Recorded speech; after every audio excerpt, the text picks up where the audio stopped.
All right, at 8:38, that was the Birds, 8 Miles High. Just kind of give us a little transition music as we transition here on Tiger Talk. I have the pleasure of welcoming Sabrina Bishop, and Sabrina is with PAX. And good morning to you. Good morning. Give me your full title again with PAX. Okay, I work for PAX, and I am the Pennyrile and Purchase Regional Network Coordinator. Pennyrile and Purchase Regional Network Coordinator. I've got it now. And we met recently at our emergency management meeting here in Caldwell County concerning the eclipse and all the things that could happen with the eclipse. Yeah, just getting ready. Yep. But your twist and your take on potential events and things that might happen with the eclipse aren't necessarily so pleasant. So it's not all about looking up at the sky. Let's get into what your concerns and what you do and encompass with PAX. All right. Well, the eclipse, everybody we're out of Hopkinsville predominantly, and so the prepping that's going into it is amazing. They're doing so much going into it, and part of my job is trying to raise awareness and bring attention and ultimately, hopefully, preventing child abuse and all of that falls under it. Right. So we were having a meeting and talking about concerns, and human trafficking is a growing problem in the state of Kentucky and in the Pennyrile area. We do actually already have human trafficking that occurs on a daily basis. And let me stop you there because we hear the term, and it's in the news a lot now, even more and more. Maybe explain to the audience what encompasses the different things human trafficking. Yeah. Human trafficking simply is a modern-day slavery. It is exploiting a person through force, fraud, or coercion. So it can look very different. In Kentucky, the human trafficking that we have most common is actually trafficking of children, and that can look like a caregiver who is trading their child off for drugs and that sort of a thing. So that is one way, and then the common way that a lot of people do think about the human trafficking is the pimp, the male, the trafficker that takes women. Prostitution. Forced prostitution, yes. And so both of those are already a concern. And then it can, along with the sex trafficking, there is domestic trafficking where people are forced to be nannies and that sort of a thing, and labor trafficking where forced into a work field, take their documents and that sort of a thing, don't pay anyone, but no way to get back home. See, that's something that I think, as you're telling us about this on the air, we probably know it's out there, but we don't think it's here, right. Or we don't realize that this is an everyday nightmare for lots of people. Yes. And it is truly a nightmare because there's really nothing they can do about it, and it's hard for them to reach out and find help. We see stories in the news. I think recently, I think that the latest one that made national news, I guess, was the guy in Texas. Yeah, yes. That. And the week before that, there was 3 prostitution trafficking rings that was busted off of Dickerson Pike in Nashville. So yeah. I mean, it's the big stories, we hear about, but it is daily a real life nightmare for some of our Kentucky's residents. It's awful. So I'm sure you work with law enforcement and different folks, but tell us why this comes to the forefront during the eclipse. Okay. Well, trafficking is a business, and when I say it's a business that last year made more than Google, Nike, and Starbucks combined for the U.S. So, depending on which article you read, depending on which estimation you go with, we are expected to the Pennyrile region to have up to 500,000 people. And the traffickers want to cash in on that. They want to be able to get some of those funds. I work with a couple of organizations out of Louisville, Women of the Well and Free to Hope. And I had spoken to them about the eclipse and should we be concerned about trafficking, and they basically said, let us go back, let us do some research. They called me. They was like, oh, absolutely. You've already got ads up on that page and those type of websites that are geared toward the kind of illegal, unethical things on the internet. So we just started working together to try to figure out how do we bring that awareness, because like you said, people may be aware of the terms or know the word, But if they saw human trafficking right in front of them, who do they call? What do they Yes. do? So that's what we're doing right now, is just trying to get that awareness out there. Right, because somebody might observe it or see something and something Mhm. just seemed different, or Right. something's not right here. And I'm sure people have been in situations where they see stuff and they go, what's going on there? Right. So we want that phone number out there. We want it in everyone's phones. We want to know those red flags, to be like, our guts always tell us something's not right, but now we can have possibly a name to put with that. Right. And I've seen a couple of these signs in businesses around town here. Yeah, I know Princeton's been fantastic about getting the signs out and putting that awareness out there. So and tell really us a little bit excited. about that. So the signs that a lot of people are seeing right now is the Free to Hope. It's a Free to Hope campaign from the Free to Hope organization, and it simply has the hotline for the national hotline phone number, and on the back of it, it has the red flags of human trafficking. A lot of this is geared toward a lot of the sex trafficking right now, because that is going to be one of our main concerns, especially during the eclipse, is being brought in for that purpose. But some things that people don't think of or won't think of, if a woman has 4 and 5 hotel keys, if a person has several cell phone devices, if a juvenile has expensive things but no means to get those things. Let's see. These there are some of the signs to look for if you observe those this kind of just big stuff. red flags that you say, Yeah. absolutely, this isn't right. And we even have stuff out there like what to know, some of the behaviors that pimps and traffickers often have, so that if you see a male, usually it's male, it can be male or female, but with a large group of women, and he speaks for absolutely every one of them. If you speak to the female, she looks to him to see if I can talk. If he is very controlling, very, very controlling, if he's the only one that has money, if the female can't tell you even where they're from or what state they're in, where they live, that sort of small talk Those are red thing. flags and warning signs that people can kind of say, "That's not." Yeah. What should people do if they stumble across a situation like that? The hotline is a great first step. The police, of course, if it's immediate danger, Right. if 911. But if something just doesn't look right, something just doesn't feel right, you've got those signs, you can call the hotline, and they can even gear you toward what needs to happen, which if it's a juvenile, of course, the police and the Kentucky Hotline for Prevent Child Abuse is the way to go. But if you call the hotline and it's a juvenile, they're going to be able to give you that number. They're going to be able to link you. They even have translators, because the last meeting I was at, I want to say it was 17 confirmed countries coming. So if you have a non-English speaking person, they can even translate for you. Wow. It's very interesting. And again, I think we hear about it on the news. It's out there and maybe in the back of our minds, but we don't realize that it can really be under our nose and we don't know it. Yeah. How long? What is your experience with working with folks such as this? I mean, I'm sure you being in Hopkinsville.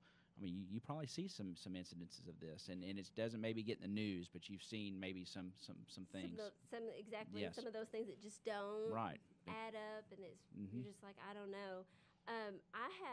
I've been in my position for over 7 years now, and when I first started, we had Catholic Charities, which is Louisville Catholic Charities, another phenomenal human trafficking resource, come down and do a training, actually right here in Princeton. Okay. And I was a complete novice, and I was like, why in the world are we having human trafficking trainings? That's a third world problem. That doesn't happen here. That's a New York maybe.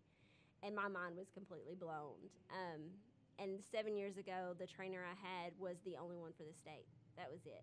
Kentucky had one, and 7 years is not a great deal of time, and in that time, it's grown to lots of agencies.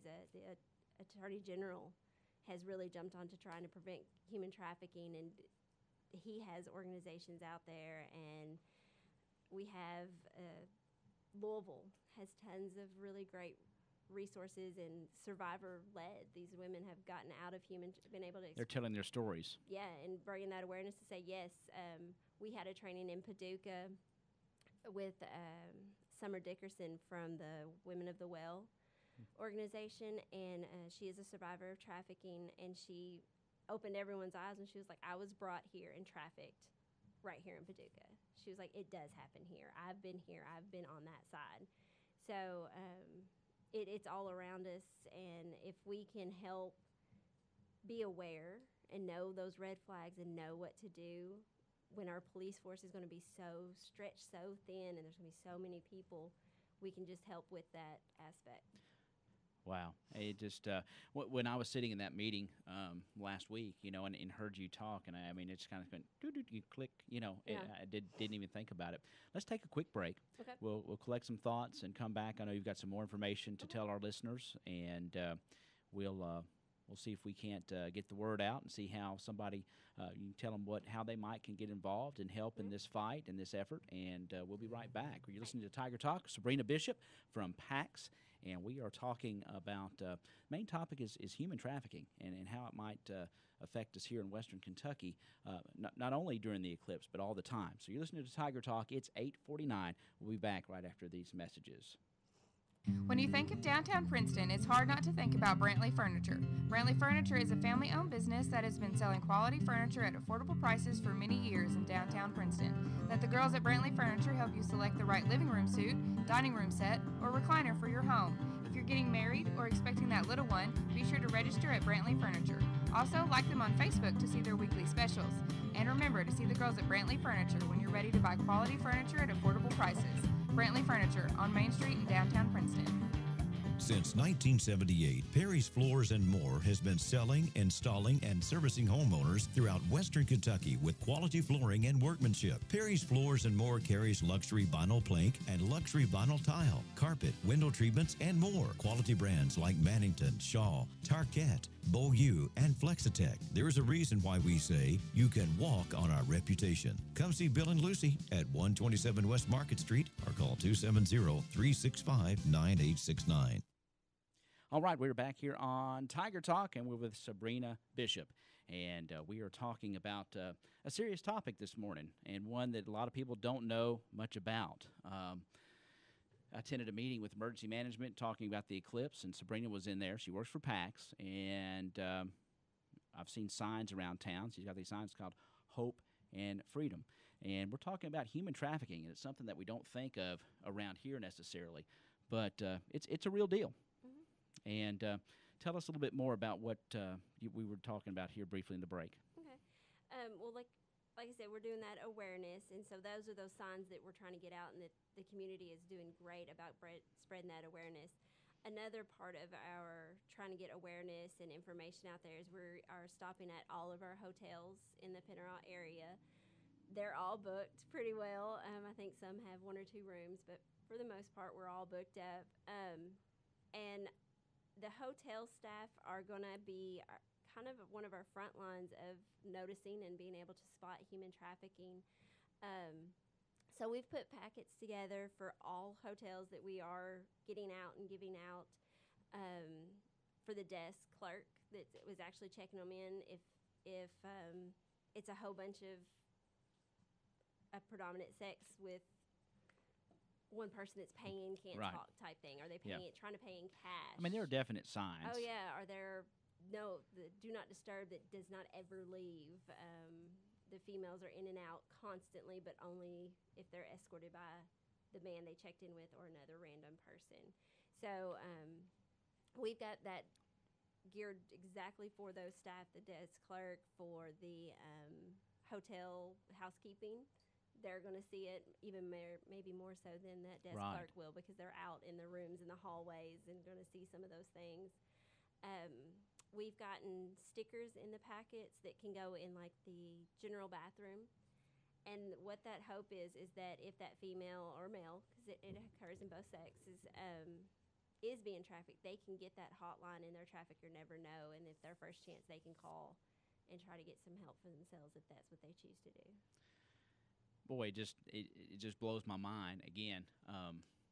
just I was just as guilty as anybody before I went to that meeting and heard you talk about this. You think about it, this I-24, I-69, these main arteries through our country. There's all kinds of traffic and stuff along there that you can't see. You don't know what's going on. I mean, you read about news stories, whether it's drugs but you don't think that there are people moving up and down the road that are being used for profit. Yeah, and the human trafficking is quickly catching up with the profit of drug trafficking, because you sell drugs and your drugs are gone. They go hand in hand at times, don't they? Well, and you have to get drugs again, and you sell them, and you have to get new, and you sell them. A female can be sold 3, 4, 5, 7, 8, 9, 10 times a day. So that one person can have several $1,000s worth of revenue on a daily basis. And if you have several females or males, they have them until they don't want them anymore, or trade them, or whatever happens. So for the traffickers, it's very lucrative for them. So that's the drive. Oh, it's absolutely disgusting. Oh, absolutely. So somebody listening, what if they're saying, man, I didn't realize, what can the average citizen do? I mean, besides being observant during this time, is there anything that we can do to help besides that, to combat, to refer to? I mean, what are some of what is the solution to this problem long term? What are people doing? What are agencies doing? Like you, I mean, you're obviously making awareness out here, right. But there's the awareness is one of the preventative type of steps, because even talking to your daughters and your children about the risks that are out there, and not only that, but building them up where they don't fall into the trap of what the traffickers can do to first start the manipulation, that they're their boyfriend, that they're low self-esteem, that kind of thing, and that sort of a thing. Psychological aspect of it. That's a really key part that, as a parent or as a church member, can help just build up our youth is a big part. As far as being active, help share that awareness. The Free to Hope organization, National Hotline Trafficking website, Women of the Well, Catholic Charities, they have some great free resources. They're all, of course, nonprofit. Yes. So donating to them is fantastic. We have some crisis houses for females, and trafficking falls in that. In Paducah, we have Victory Ministries. We have Grace and Mercy in Hopkinsville. So if you're actually looking to volunteer, these are refuges for you can help volunteer. You can donate your time, your monies. If they're always in need of items, hygiene items, just general basic things. That's a really strong thing that actually people can do. Talking to Summer, who lived the life, got out, and now is trying to help save other people who are still trapped in that. She talked about that a lot of times women will return to that lifestyle because they suddenly can't afford to buy their kids' school clothes. They can't buy the pull-ups that they need, and they go back to the only thing that they've known. And so building those resources up, and if you have the means to help in that way, that would be fantastic. Okay. Well, and again, I throw Google out, but I'm sure if you Google this kind of stuff, you will see. And of course, you have information here. And I know you've been around town and been distributing these things. If they want to get in touch with you, if they have more questions, how do they do that? They can call our Hopkinsville office, which is 270-707-9735. They can reach me via email, which is sabrina.b@pax-ky.org. That's super long. So if you go to the Pennyrile Ally Community Services website, I've got our email and we'll on there post too. this up here on our website as well. And we've got flyers, or like for church bulletins. If you want your church to be better informed, let me know. Send me an email. I'll send that straight to you where you print it off and can go into those church bulletins. Because, again, talking to Summer, a lot of times these women will try to escape, find a church, and lose their nerve and leave. So if, as a church, even as a church community, if you're aware and you know those signs, and this is not only just a new person, but she has these odd tattoos, and she has this, and she has that, you may know that she's looking for more help than what you may just perceive at first. Yeah, there are definitely signs out there, and I guess it's Mhm. more you're bringing about awareness. Again, something I can't stress it more. It just didn't even cross my mind to think about it until I was in that meeting, and then I did a little research on it and got online and and I just didn't realize what a problem it's becoming. Oh yes, I'm just like you. I was having a human trafficking training just for general awareness because, like I said, it is a problem. The data from last year, the Hopkinsville area is already identified as a problematic area because it's Tuesday, Right. But I was in a meeting talking about this training we're going to have and that human trafficking is real and it's something we need to be aware of. And someone in that meeting went, well, what are they doing for the eclipse? And I just stopped. I was like, I have no idea. Mm-hmm. And so since then, like I said, the Attorney General, he's having trainings all over the area trying to bring that awareness and more education piece. And we're trying to do this. And That's a so great place to start, just with awareness, because Mhm. people need to be aware that this is real. It goes Yes. on right under our nose, and it might escape us, but if we see some of those signs and can learn some of those signs, then we might be more aware and maybe can get somebody out of that cycle, Right. that bondage that they're in. Yes. So, what else do we need to cover before we go today?